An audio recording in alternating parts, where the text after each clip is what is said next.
2024 IPL এর কথা নিশ্চয়ই আপনাদের খেয়াল আছে। চেন্নাই সুপার কিংস এর জার্সিতে মাঠে নেমেছিলেন মুস্তাফিজুর রহমান এবং চেন্নাই সুপার কিংসে কিন্তু সেবার খেলেছিলেন মাতিসা পাথিরানাও। মুস্তাফিজ 9টা ম্যাচ খেলেছিলেন, নিয়েছিলেন 14 উইকেট। এরপর এনওসি জটিলতার কারণে তাকে দেশে ফিরে আসতে হয়েছিল। আর পাতিরানা তিনি 6 ম্যাচ খেলে উইকেট নিয়েছিলেন 13টা। অর্থাৎ সেই আসরে মুস্তাফিজ এবং পাতিরানা দুজনে কিন্তু সফল ছিলেন এবং দুজনকে দারুণভাবে ব্যবহার করেছিলেন মহেন্দ্র সিং ধোনি। সেবার যতদূর আমার মনে পড়ে যে মুস্তাফিজকে দিয়ে পাওয়ার প্লেতে একটা ওভার করানো হতো, এরপর মাঝের ওভার গুলোতে মুস্তাফিজ এসে আরো একটা ওভার করতেন এবং ডেথ ওভারে গিয়ে তিনি বাকি দুটো ওভার করতেন। আর পাতিরানাকে ধোনি কিন্তু ব্যবহার করতেন 10 বা 11 ওভার পরে, তারপরে গিয়ে তাকে দিয়ে টানা 4টা ওভার করানো হতো এবং সেই ম্যাচগুলোতে কিন্তু চেন্নাই সুপার কিংস সাফল্য পেয়েছিল।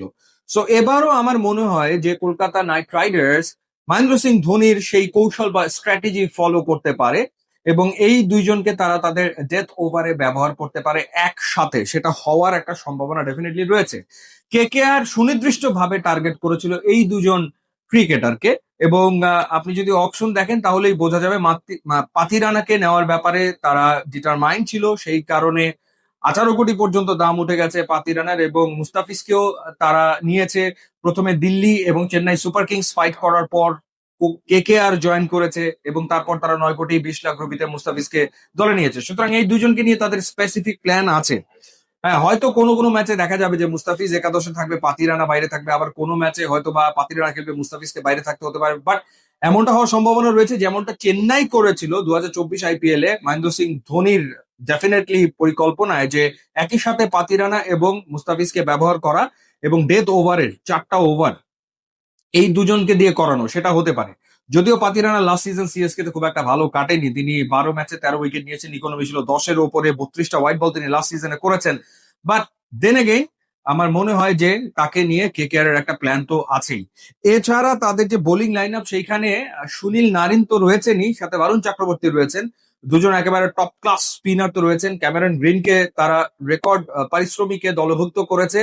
এছাড়া হর্ষিত রানা রয়েছেন, অর্থাৎ হর্ষিত রানা, পাতিরানা, মুস্তাফিজ তিনজন ফাস্ট বোলার, ক্যামেরন গ্রিন 4, এর সাথে সুনীল নারিন এবং বারুণ চক্রবর্তী, এই হচ্ছে 6 হতে পারে।